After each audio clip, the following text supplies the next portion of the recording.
Hey everybody, I'm back. Ripley here, and we're going to move on to the next section in Chapter 6, Sampling Distributions.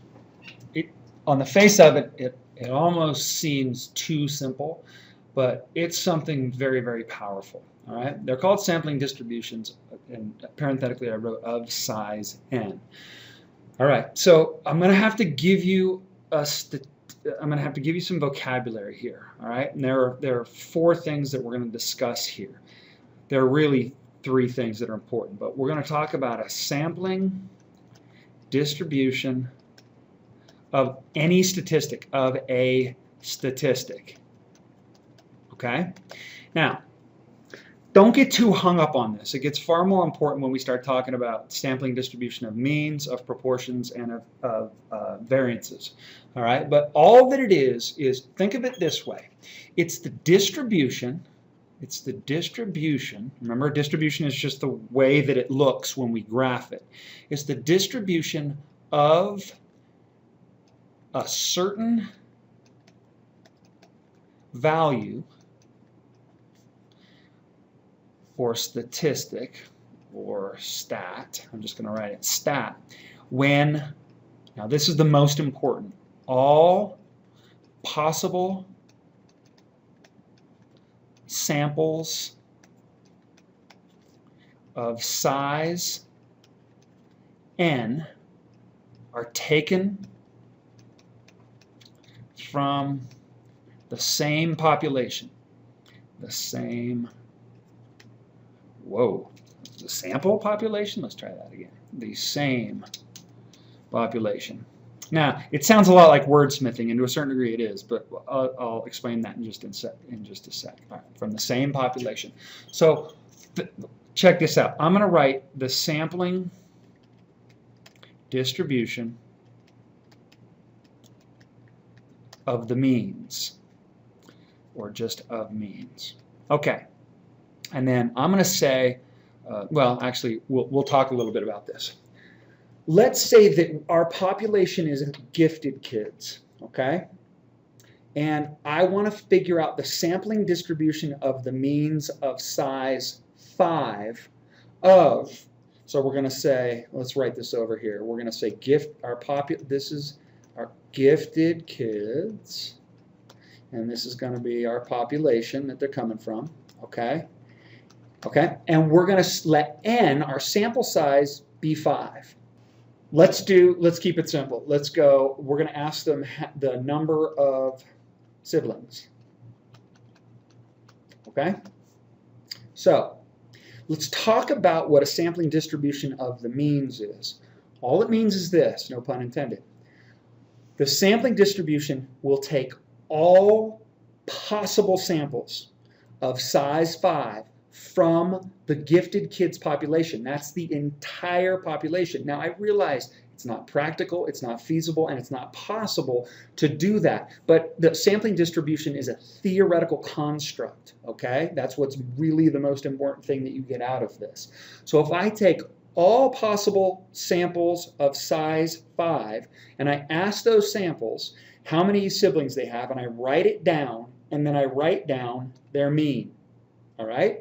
If I grab 5 random kids and I find their mean and that equals a number, let's say it equals 3.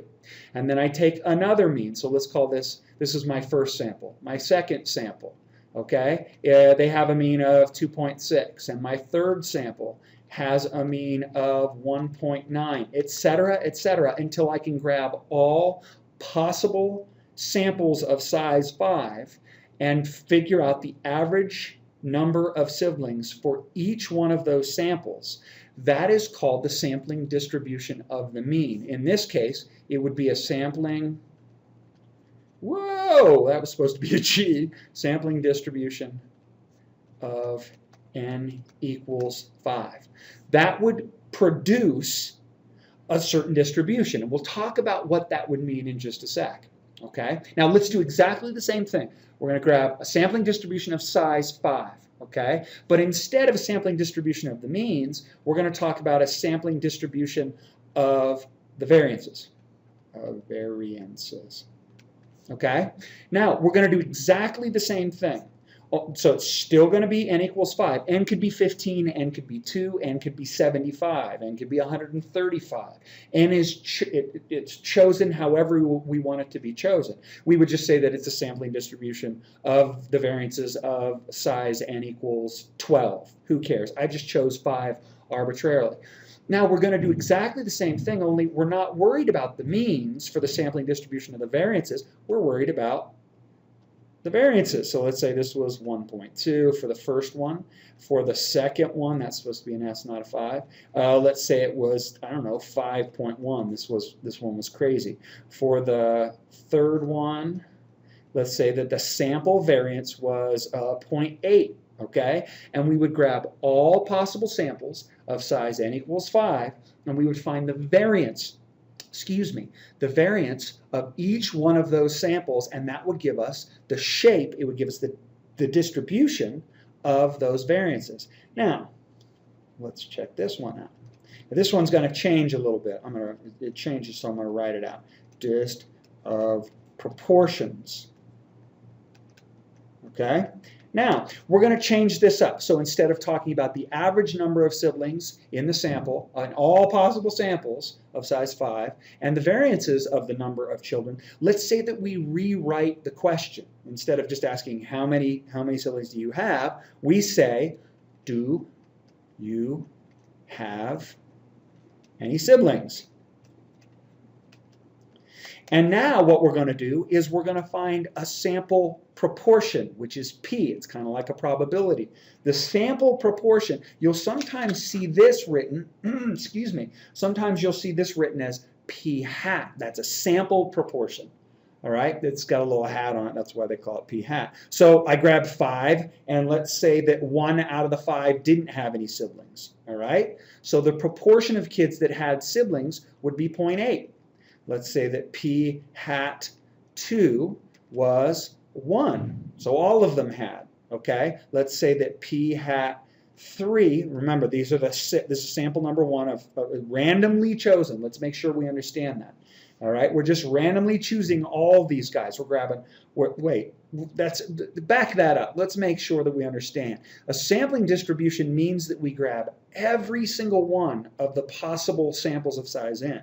All right? So throw out what I just said about randomly choosing them, because by the time everything's said and done, we've grabbed them all. All right? Let's say that the sampling proportion for this question, for the third sample that we have is, I don't know, 0.4, etc., etc. That will produce, as long as I can get all possible samples of size n equals 5, that will produce the sampling distribution of proportions. All right? Now, that's a vocab term. All right? I think that we often think of a sampling distribution as being a verb rather than a noun. We're sampling. I guess that's a gerund, isn't it? We're going out and we're sampling stuff, and we really are. But the sampling distribution is the thing that happens. It's the shape of the distribution after we've chosen all possible samples of a fixed n. Again, that n can be any size. Now, what's really magical here, what really is the most cool thing about this, and it's the most useful, is, we'll pop over a page. Uh-oh, we had ourselves a lag. If I talk about sampling distribution of means, all right? So remember, again, this is arbitrarily chosen. Let's just let n equal 5. If I were to take the sampling distribution of the means of the gifted kids, of the number of kids number of siblings that they had, believe it or not, what I would get is the distribution would look normal. Always. All right? Now, the coolest thing is that not only would the distribution of this, would the sampling distribution of means be normal, but this mean right here, all right, would be exactly the mean of the population. In other words, there is a mean number of siblings that gifted kids have. And this sampling distribution of means would head for this number. All right, now what do you mean, Ripley? What do you mean head for that number? Remember the law of large numbers? Clearly, if I'm finding all possible samples of size n equals 5 from the population of gifted kids, there's a whole lot of gifted kids out there, all right? I would be able to figure out what the mean of the population is. Now, that is powerful good stuff. That's incredible stuff. Now, let's talk about the sampling distribution. This is one of the really cool ones as well, of the proportions. Proportions. Guess what? The shape of the distribution, if I took all of those distributions, or excuse me, all of those proportions, excuse me, and I drew out their distribution, it would also be normal. And the mean of this distribution, this guy living right in the middle, would be the true population proportion. So from the samples, proportion, from the samples, I can get to the population proportion.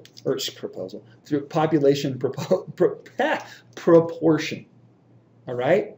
Now, remember, I've got all these p hats flopping around here. I got p hats, and they're going to have certain values, whatever they are. That's going to be p hat 2, and there's going to be p hat 5 sitting up here, and maybe p hat 19,075 laying over here. Those proportions are going to be all over the place. Because remember, I'm just grabbing all these samples and saying, all right, what proportion of you, what proportion of you have siblings? Just like up here, I've got all these X bars. I got X bar 1 over here, and X bar 2 over here, X bar 3 over here, maybe X bar 17,019 over here. These are the means of each one of the sampling distributions, and they're going to be all over the place. But they're going to gather around the actual population mean. Sampling distribution of the means, sampling distributions of the proportions are incredible, and they're incredibly useful because look at what happens. They suck down to the mean of the population, which is incredibly useful. Now, let's talk, last but not least, oops, sampling distribution of the variances. Now, this one's actually pretty cool. However, it's more of an advanced topic. Remember, variances are always positive because they're squared. And what we end up with is this crazy looking curve that's actually called an F curve. It's got this, whoops, it's got this tail to it. It's got this right tail. It's got to be right-tailed because variances always have positive numbers. That's terrible. Let me try and redraw that right there. All right, this is not a normal curve. This is a right skew. All right? Right skew. Now, this is pretty cool. Again, remember we found S1 over here, and maybe this was S2 over here, and S15 over here, and F Google. I guess there probably wouldn't be a Google, but there's going to be a whole boatload of them. The average, remember the average is going to be a little bit to the right of the mode because it's getting sucked over here by the tail. The mean of this distribution, all right, I don't want to confuse even though I'm throwing a whole lot of statistics terms at you. The mean of this distribution is actually the variance of the population. That is so cool. Now, notice what's happening. The sampling distributions always target in on the parameter. The sampling distribution of the statistic targets the parameter. The sampling distributions of the means has a mean that is equal to the population mean, or mu. The sampling distribution of the proportions, of the sample proportions, targets in on the true population proportion, which we call P. The sampling distribution of the variance has an average. Remember, it's still a distribution. The average, if I'm looking at, this one is where it gets a little crazy because my terminology gets nuts. If, let's say that this is the mean value of this distribution, which is a distribution of variances, the mean value of this is equal to the parameter, the variance, which implies that we can get to the standard deviation. If I have the parameter variance, then I have the parameter standard deviation. Super powerful. All right? Now, there is a term called an unbiased estimator. Unbiased estimator. Now, estimator. If you think of bias not as being like, oh, I can't stand, I don't know, dogs, or I'm biased against cats, or whatever. In the statistical context, unbiased means that you don't have a tendency to favor some specific outcome. All right? In other words, if the mean of the population is mu, the sampling distribution of means gets sucked to that mean, not some other value. And that is referred to as an unbiased estimator. In other words, sampling distributions of means, proportions, and variances are unbiased estimators. They head to the parameter. All right? So what we're saying is that sampling discs, that is, I don't know what just happened there. Maybe too much caffeine for lunch. You never can tell. I know that sampling distributions, sampling discs, head for the parameter, which implies they are unbiased estimators. That's really just a term, okay, that's going to pop up in your statistical adventures. All right? Now, we're going to have some serious fun with this fact, the fact that sample means, sample proportions, sample distribution of means. You'll hear me sometimes shorten that up to sample means, sample proportions, and sample variances. Head for these values. It gives us such an amazing tool. It's unreal. If you could see me right now, you'd see my hands flopping around like a crazy man at an auction. All right? It's so cool. Well, that's enough of the vocab. Now let's get into some real fun. Boo.